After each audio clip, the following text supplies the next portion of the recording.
Good afternoon. It's James Black here on a beautiful Tuesday in Toronto. I'm actually lying. If you're here in Toronto today, it's been muddy and wet and gross, but we like it because it's been near drought-like conditions here the last few weeks. So again, thank you for joining us. That's probably why the numbers are looking really good today, actually.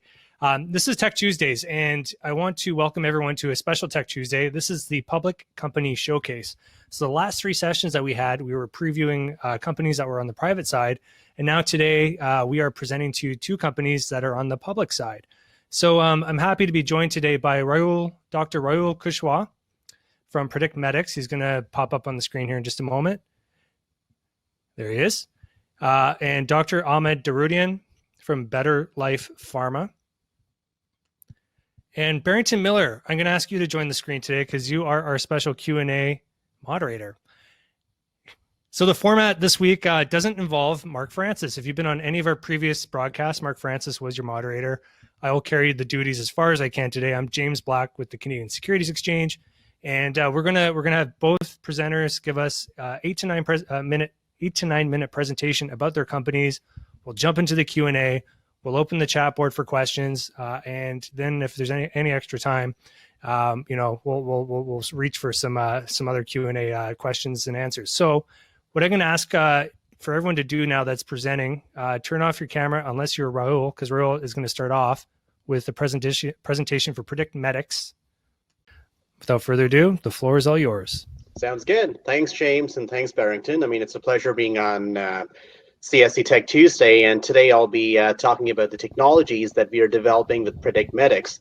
But before I get into that, maybe I can give you a brief overview of where I come from. So I'm the COO and co-founder of PredictMedix, and before we launched PredictMedix, I was more on the academic side. So I was actually a scientist with the federal government of Canada and a professor with the University of Ottawa, and I was involved in a lot of R&D work, especially in healthcare.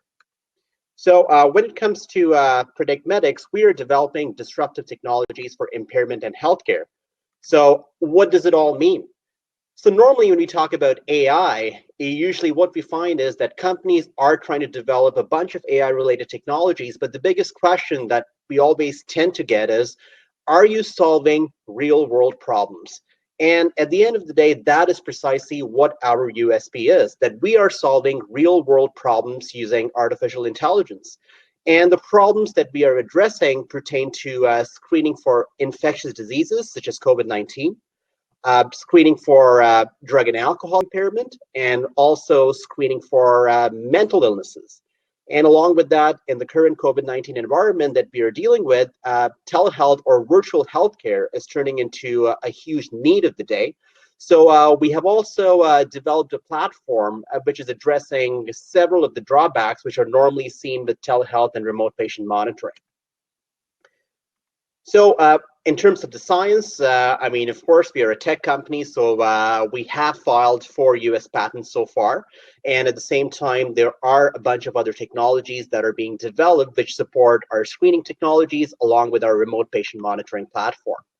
So one of the first solutions that we have developed is for COVID-19 mass screening. So when we talk about COVID-19 screening, I mean, there are companies that are developing testing for COVID-19. And of course, that is needed in healthcare. But at the same time, when we focus on places that have a large movement of people, such as shopping malls, airports, workplaces, you actually need screening technologies that can be used to identify individuals that have COVID-19 symptoms or not. And that's where we have used a lot of deep learning to develop algorithms that can screen for COVID-19 associated symptoms. So the technology that we are developing can actually be deployed using multispectral cameras. And multispectral cameras are pretty much scanning people on several different wavelengths. The data is fed to our AI algorithms, which can sit on edge or perhaps on the cloud. And the algorithms then make a decision to identify if the person is showing symptoms associated with COVID-19 or whether they are not showing symptoms associated with COVID-19. And of course, when we talk about anything that pertains to AI, one of the biggest limitations that we encounter every time is the access to data. And that's where the partnership that we have with Max Healthcare, which is a part of the multi-billion-dollar healthcare conglomerate, it has been really fruitful in terms of us having access to the data, which has allowed us to train our algorithms and develop these AI algorithms, which can be used to identify COVID-19 related symptoms. The other solutions that we have been developing is for identification of cannabis and alcohol impairment. So again, when we talk about alcohol impairment, there are breathalyzers which can be used to identify if someone has consumed alcohol or not. But again, these are not technologies that can be easily deployed in a workplace setting. And of course, when it comes to cannabis, so far, we have not heard of a technology that can identify cannabis impairment. Although there are breathalyzers which are being developed, the biggest limitation with breathalyzers is that they are identifying levels of psychoactive THC, and studies so far have shown that those levels are not always indicative of impairment. So just like our COVID-19 screening technology, we have developed AI algorithms which have been trained on a lot of physiological data. And this physiological data is coming from individuals that have shown impairment, let's say under alcohol, or even under cannabis. And just like our COVID-19 screening modality, the AI algorithms can be connected to multispectral cameras, which can be deployed in a workplace setting. And the algorithms, they make a decision on the data, which is coming through multispectral imaging, to identify if an individual is showing signs of cannabis or alcohol impairment. And really, we want to take it to a point where, based on the multispectral imaging data that we are gathering and processing through our AI algorithms, perhaps we can identify what kind of drugs has the individual consumed. So we actually want to take this technology even beyond cannabis and alcohol. And but just like our COVID-19 solution, it is a mass screening technology, and it is something which can be deployed easily in a workplace setting, and of course, used by law enforcement as well. The third technology that we are developing pertains to diagnosis of mental illnesses. So as of now, when it comes to diagnosing mental illnesses, the process of diagnosing is actually quite subjective. There isn't really a blood test or any kind of test that you can take to identify a specific mental illness. And that's why the AI algorithms that we are developing, it's about eliminating the subjectivity which normally comes with diagnosis of mental illnesses. And the technology that we are developing, again, is through the use of multispectral cameras. And these multispectral cameras can face the individual, and based on the data which is accumulated, the algorithms can identify the kind of mental illnesses the person is perhaps susceptible to, or perhaps what is that mental illness for which the individual is showing the earliest signs. So overall, when it comes to our screening technologies, these are non-invasive, these are quick, there is no contact which is involved, and at the same time, I mean, these are mass screening technologies which can be deployed, of course, in workplace settings, places that have a large movement of people, and of course, healthcare facility. And beyond that, I mean, as I said earlier, with this current COVID-19 pandemic, there has been a huge focus on virtual healthcare. So for instance, when it comes to COVID-19, if someone is identified to be showing COVID-19 associated symptoms, they need to have remote monitoring, because clearly a healthcare provider cannot be going to a place where the individual is quarantined, and that's where our telehealth solution comes into play. So the telehealth solution is about remote patient monitoring, whereby individuals that perhaps have been identified to be COVID-19 positive can be remotely monitored for a lot of their physiological parameters, and this data can be remotely shared with the healthcare provider. And at the same time, we're developing a lot of AI which can really help the healthcare provider to make the right decisions in terms of managing the specific patient. So overall, what this turns into is really a complete enterprise level solution. On the front end, what we have are these screening modules. So these are what you can see here on the right. So as the person is passing through these modules, the individual can be screened for, let's say, COVID-19 associated symptoms, or they can be screened for cannabis and alcohol impairment. And as they pass by, there is really a LED light on the other end which shows up as either green or red. If it shows up as red, what it means is that the individual is showing signs of impairment, or the individual is showing symptoms associated with COVID-19. And then there are secondary protocols that can be in place from a workplace standpoint or in a healthcare facility. And on the back end, we have our telehealth solution that can be used for remote patient monitoring. And it can be used to assist employees that are coming back to workplace once they have screened positive, or management of healthcare in retirement facilities and overall in healthcare facilities. And from a business standpoint, so we have signed agreements with resellers in North America, UK, India, and the Caribbean. And we are deploying solutions as we speak in several different jurisdictions. But again, the key point to emphasize is from a technical standpoint that we have really been able to utilize machine learning and deep learning algorithms to develop technologies that really have a direct impact in solving the problems which we are encountering now. So for instance, when we talk about the COVID-19 screening, I mean, as much as we are focusing on COVID-19, the technology can be scaled further to even identify influenza and other infectious diseases, which we are realizing are actually gaining prominence as we are encroaching further into nature, as we are expanding into several jurisdictions and so on and so forth.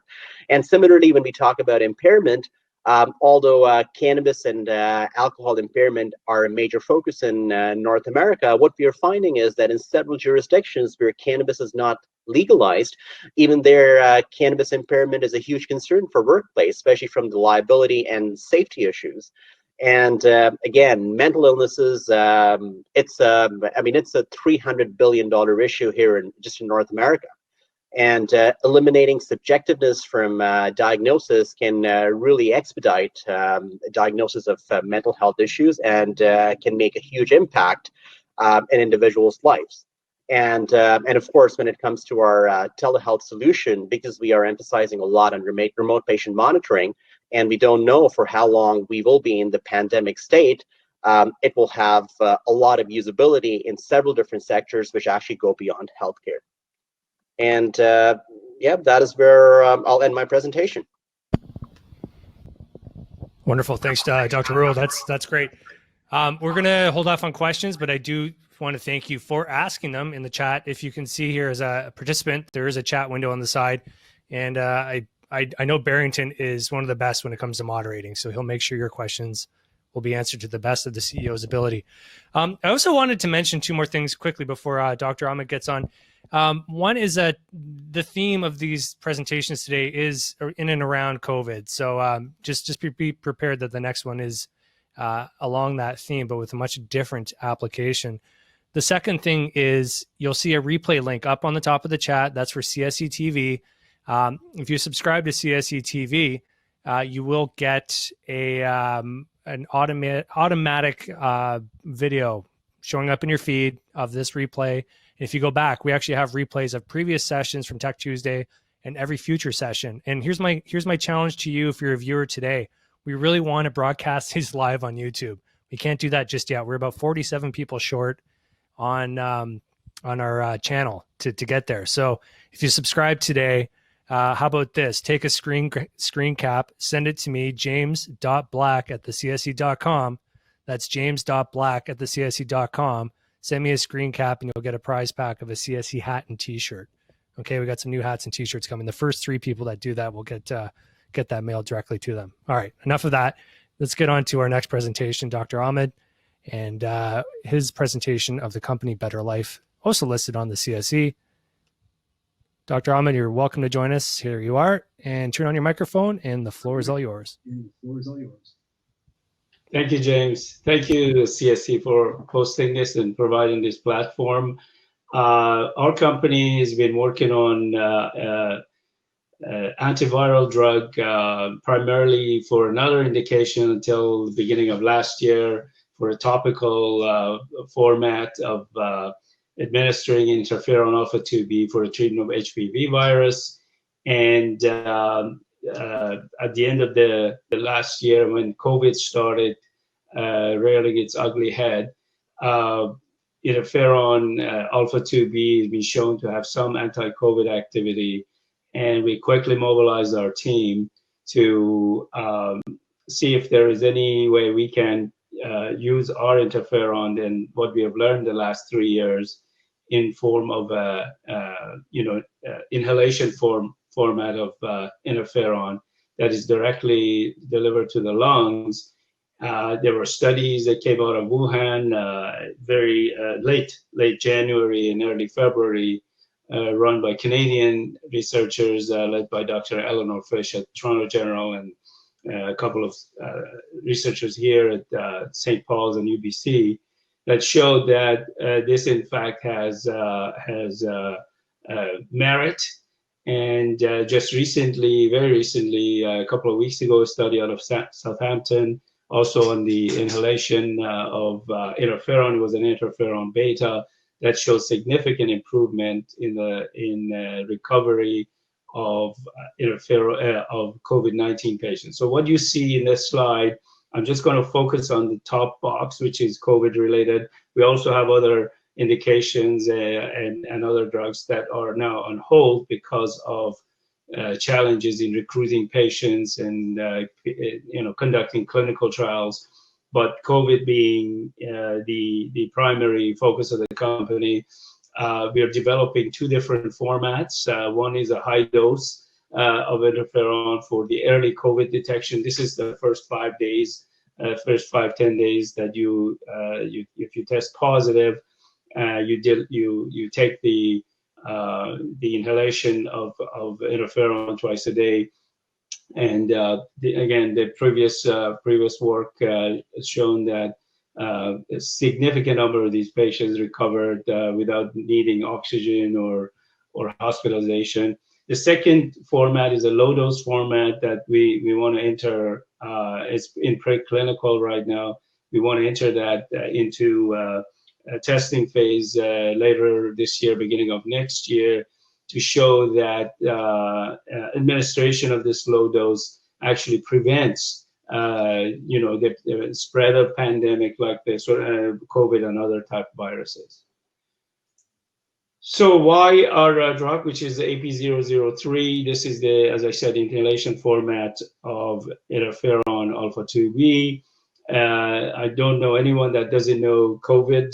This type of SARS-CoV-2 coronavirus causes COVID-19, and it really blocks the production of interferon, and it reduces the interferon-regulated proteins that are vital in stopping virus replication. This is the general mechanism.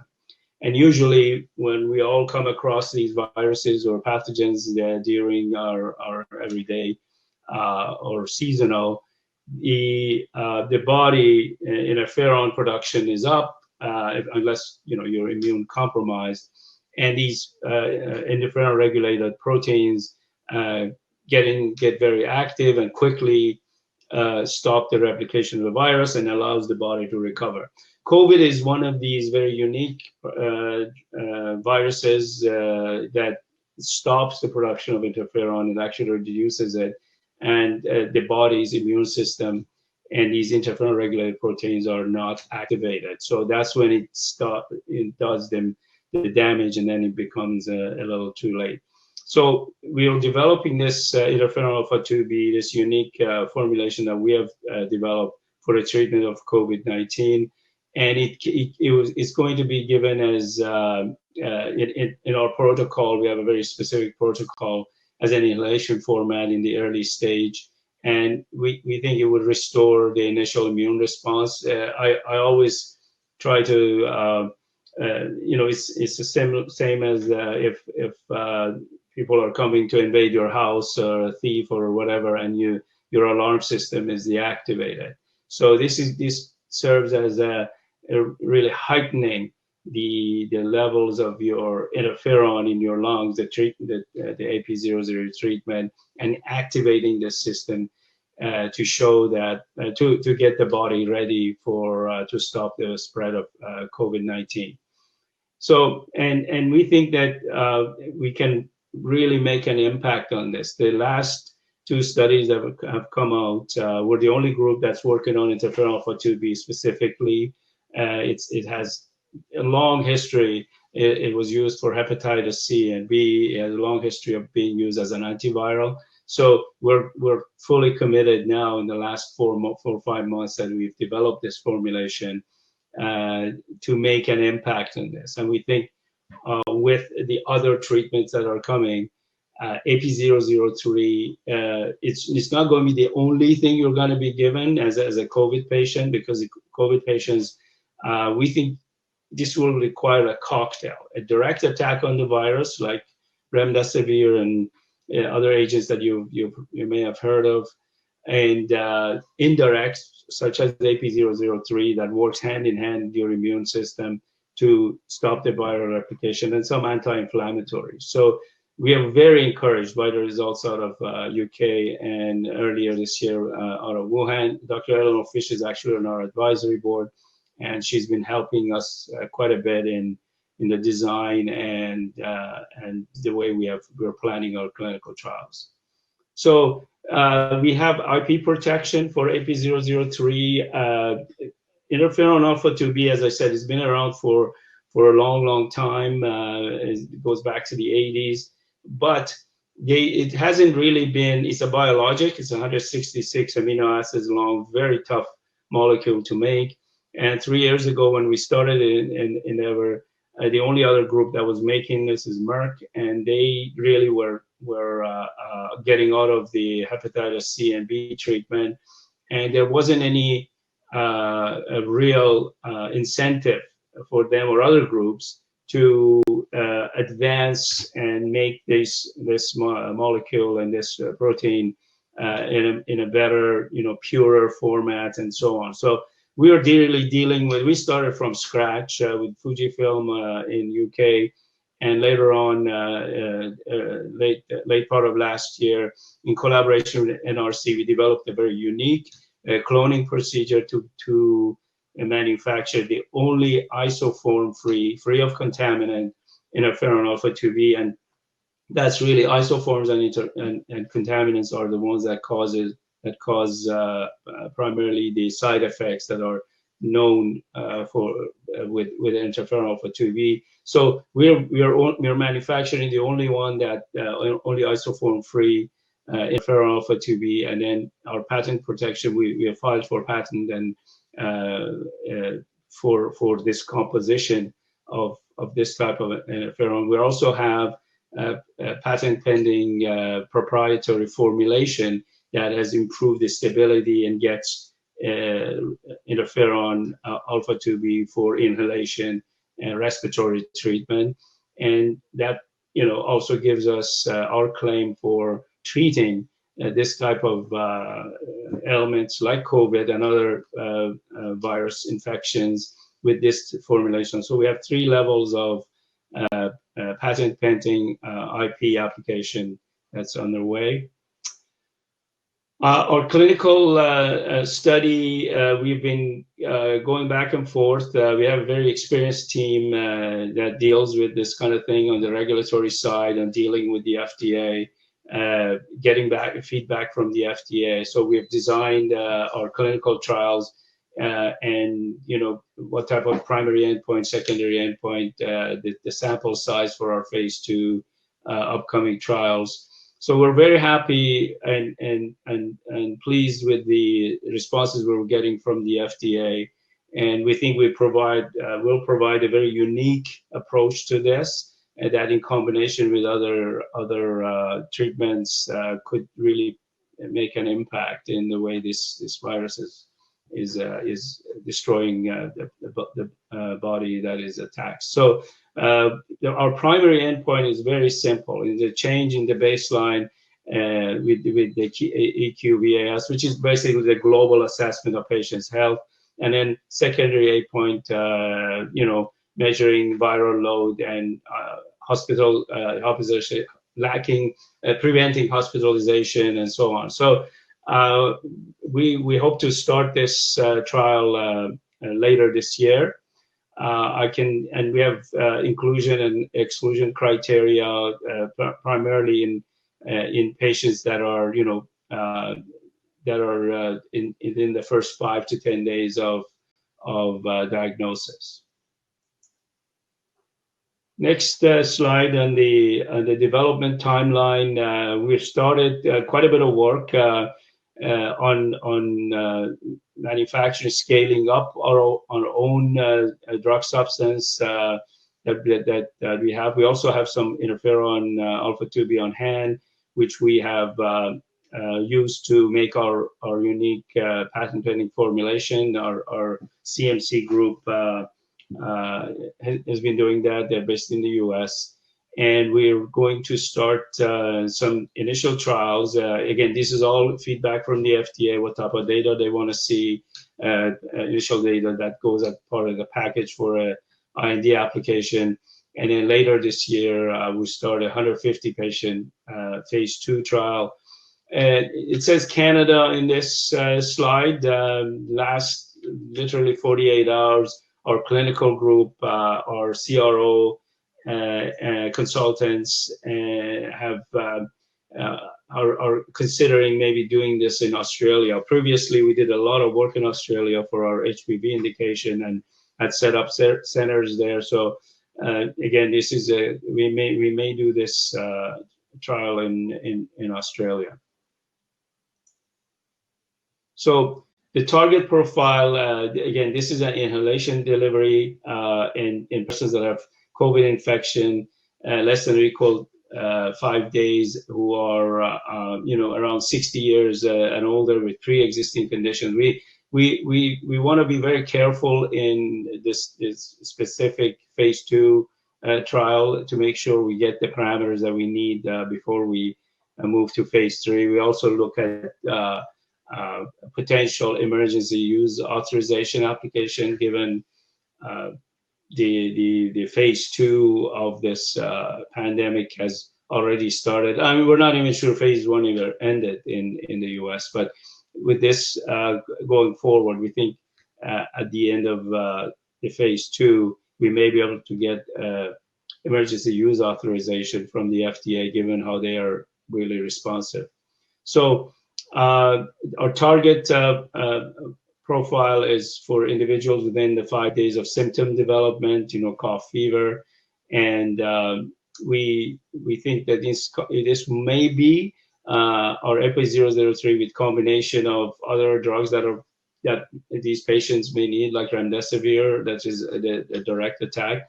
It's twice daily, about 5 million IU administration, nebulizer format, and it will be a randomized double-blind placebo control.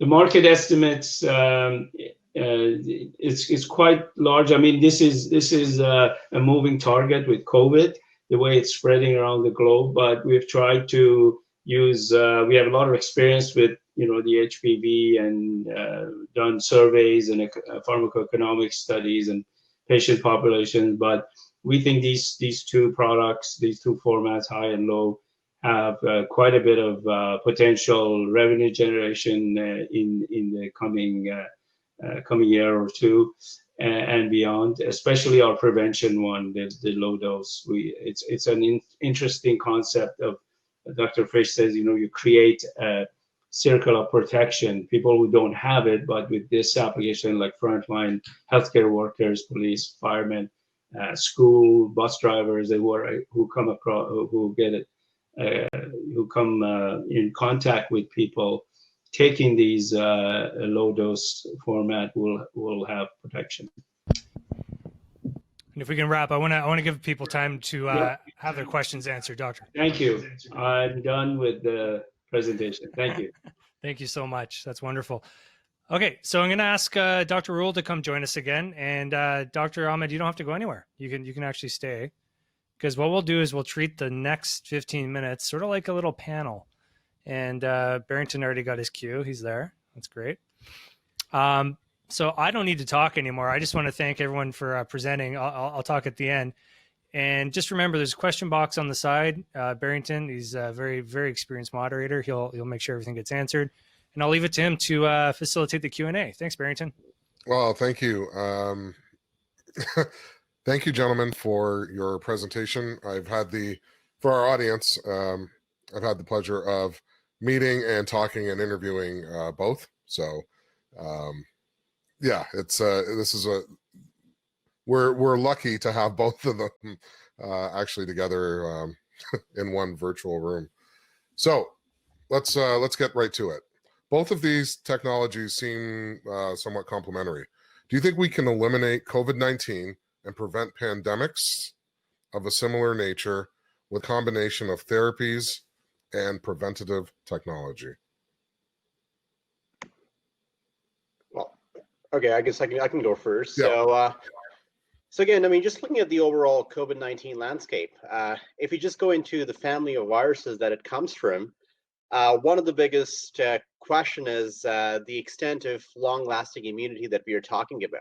And the studies so far have been a bit sketchy along those lines. So as much as we are talking about vaccine development, I mean, first and foremost, we don't know how long it's going to take. And at the same time, if there is going to be any protective response that is sufficient enough to prevent a reinfection. So the biggest challenge tends to be that we really have to have a lot of steps and a lot of measures that are taken at the level of the society to ensure that we can control the spread of the virus. But I think completely eliminating COVID-19 is not something that we are ready to discuss as of now because we don't have the means to do it. So right now, it's all about can we identify individuals who are perhaps COVID-19 positive, individuals who are showing COVID symptoms, and can we isolate to make sure that the infection does not spread at the community level? Other doctor? No, turn your mic on. Oh, you got to turn your mic on. Sorry. I agree. I think there is a bit of a rushed hysteria on understanding of what this is all about, and especially when it comes to vaccination. Vaccinations are very complicated. They take years and decades to develop and settle in. That covers different populations the right way. But with what PredictMedix is doing, in terms of diagnosis and capturing things the right way, and the treatments that are being developed, we don't think you can eliminate this spread of pandemics like this. But we think in the next 12 to 18 months, there will be a cocktail of treatments that can contain it in a way that is manageable, but not totally eliminated. Like we have with HIV right now. After 40 years, there is no vaccination, but we manage. When a patient is, obviously doesn't spread the same as COVID does, but the spread of COVID and this type of thing, I think we're going to learn a new normal to minimize the spread, but there is no magic vaccination or treatment that can stop this thing dead on its track. But we will get to a very healthy, manageable stage that, like we have with HIV, that people are cognizant of it, and then a 2 or 3, a cocktail of treatment will stabilize the patient so they don't die. Dr. Rahul, have we sort of resigned ourselves to this mass screening in the new normal? Is this going to be pervasive, either for the short term and or the long term? And how do you explain to people or groups or agencies that this is actually beneficial and that the sharing of information to prevent the spread will actually help everyone? So one of the things that we have done as far as our technology goes is that there is no storage of data. The decisions are made instantaneously, and there is no storage of any personal identifiers and no storage of data at all. And what we are seeing as we are interacting with clients and several other large conglomerates, that they're thinking beyond COVID-19, because COVID-19 has really taught us that as a society, we were not prepared at all to deal with pandemics. And let's say we are sitting at a point in space and time where we have all the treatments, we have brought COVID-19 in control. It does not mean that COVID-19 is going to be eliminated from the planet. It can come back anytime. So how do you prevent it? I mean, we have seen the kind of disruption that has happened at an economic level. And to prevent, I mean, the economies cannot deal with these disruptions again and again. And if you want to prevent these disruptions, it's about having these screening technologies in place such that you can identify people who are sick, you can control, and you can treat. And really, I mean, based on what we are seeing as we are working with a lot of partners, that's the consensus there is in the space, that we have to have these technologies in place, and we got to make sure that these technologies are not only there now, but they stay there for the long term. All right, we're gonna shift some gears simply because I don't want to run out of time, and I want to make sure that our audience members have their questions addressed. Let's jump right into some business talk. When will you be announcing sales contracts and dollar amounts? Anyone? Well, again, or, I mean, or never. So we have announced a few sales contracts. Yep. And at the same time, I mean, what I can say that as PredictMedix, in terms of the different verticals that we are working in, this is really the best time that I could think of, not just from a technology standpoint, but also from a business development standpoint. There is a lot which is happening beneath the scenes, and we will be disclosing it to the shareholders and overall, I mean, as things come to fruition. But I mean, at the end of the day, there are a lot of moving parts, and there are, in fact, I mean, as I said, a lot of new technologies that are being developed, and from a business development standpoint, a lot of initiatives that we are working on. Dr. Ahmad? Yeah, in our case, I think after the completion of the phase 2, I mean, it's statistically powered enough that under emergency use authorization, we could see it. I don't know if you could call it a sales contract, because this is so, you know, it will be so needed by various group of patients that we think if we get the emergency use authorization, and if the pandemic is as bad as this, it could be as early as first quarter of next year.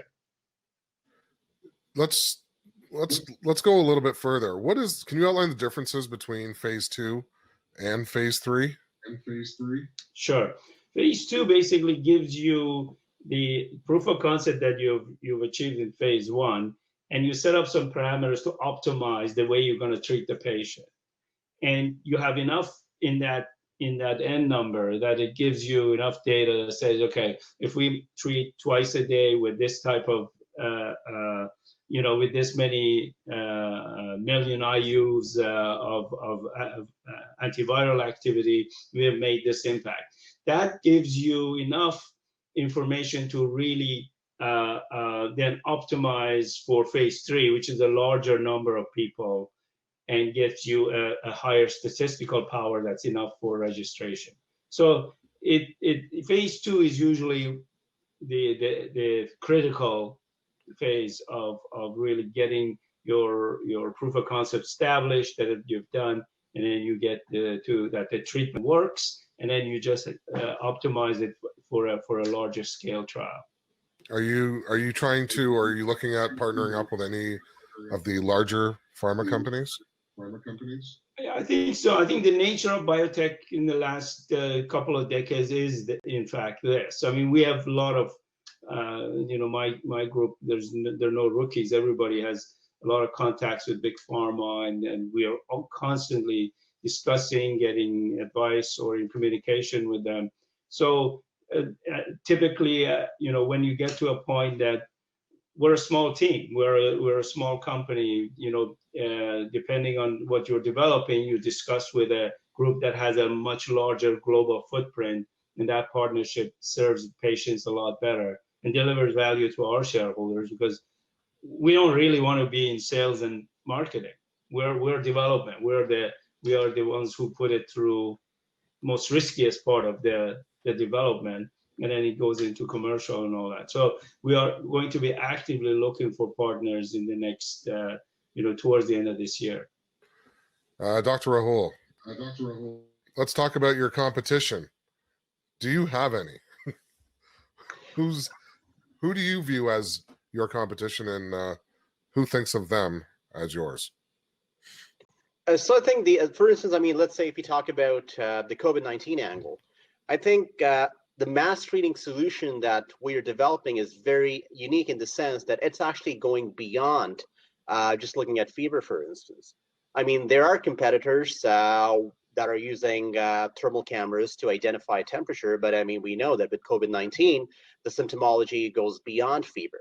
And that is where our AI technologies really come into play. Because, I mean, as we are training our algorithms on COVID-19 related data, it's looking at symptoms beyond fever, which is helping us identify perhaps individuals that have a high likelihood of being COVID-19 positive versus individuals that have a low likelihood of being COVID-19 positive. So if you look at the complete solution that we are offering, I think we have created a great niche for ourselves in terms of the space we are in. I'm going to fire off some rapid fire questions just because we're approaching the top of the hour. How many deployments are in the field? And these are questions coming in from our audience. Thank you, audience, for participating and showing interest. How many deployments are there in the field as of now? Again, that is something we will be updating the markets on, and it's something I'm not going to disclose right now. Can the low dose production be sped up? That's what we're working on the next 3 to 4 months on with various groups right now across North America to scale up that production. Yes. I'm going to hit you with the recruiting challenges for patients for clinical trials. Why is that? Why are you having trouble? And how does it affect your progress? Or how would it? That's a very good question, very critical question. Some countries are much better in containing this. Australia, beginning of the year, was around 400 or 500 patients a day. It went down to 7, the entire country. So that makes it very difficult to recruit patients, especially there's 2, 3, 4 different companies trying to recruit different drugs. And we have never seen anything like this in a way that the whole planet, the entire biotech sector, as much as they can, they want to do what they can against COVID. So it becomes a matter of patient availability. Now, obviously, some countries like Brazil, United States, and others are COVID has come back, and it's a lot easier to recruit patients. But patient recruitment is key in doing a very robust, on-time clinical trial. This one's for Dr. Rahul, talking a little bit about the differences between Canada and the United States. Have you made any headway with deployment of your COVID-19 screener within the U.S.? Well, so for instance, I mean, our partner JuiceWorks, not only they are operational in Toronto, they actually have a huge presence in the U.S. They work with a lot of U.S. client base, and they actually have a fabrication fabrication factory, which is based out of Vegas as well, which makes it a lot easier for us to move towards deployment in the U.S. And in terms of getting into any more specifics, more so than that, I mean, that's something we will be updating the markets on. Let's see. Another question. Assisted living is in big trouble with the current pandemic. Nursing staff ratios to patients is low, and outcomes are poor as a result. Are you in talks, I'm assuming, with any of these facilities or any governments to try and change that situation? I mean, yes. So with the telehealth and remote patient monitoring platform that we are offering, I mean, it's precisely addressing those needs which are not being met right now. All right. I think I've covered off a lot of the questions. Somebody asked if you had intentions of moving to another exchange. I'm going to answer and say no. The answer is no. They have no intention of it as of right now. So that's why leave a good party, right? Exactly. We promise we end these sessions at 45 minutes. Keep them nice and bright and breezy. Gentlemen, thank you so much for your time today. We really appreciate you joining us on a Tuesday after a long weekend. I know there's a Maple Leafs game on, Rahul. I know you probably want to watch that. It's first intermission. And I'm not sure if the Canucks play tonight, Ahmad, but good luck to them and good luck to you. And for those who wanted to get a CSE hat and t-shirt, a brand new one fresh off the press, go to CSE TV. It's in the replay link above. If you send me a screen cap of you being subscribed to the channel, you get two benefits. One is the first three will get a free hat t-shirt. Second, we'll get this video replay tomorrow and all the future replays and all the other great content. And just a heads up, Barrington and I are taping a show this Thursday. You don't want to miss it. It's going to be the first of its kind ever in business television. All right. If that's not a reason enough to do this, I don't know what you're going to do. But thanks again for watching. We appreciate the questions. This was the most active by far of Tech Tuesday. We're back again next week. And we're really looking forward to having you back for Invasive Technologies 2.0. I believe that's it. And always join us at the CSE.com for the latest news and updates about these companies. I gave you the stock symbols in the chat room there on the side. And have a wonderful day. Have a great day. Thank you again for watching. Thank you, gentlemen. Thank you, Barrington. We'll see you. Thank you, gentlemen. very Thanks, soon. James. All right. All the best.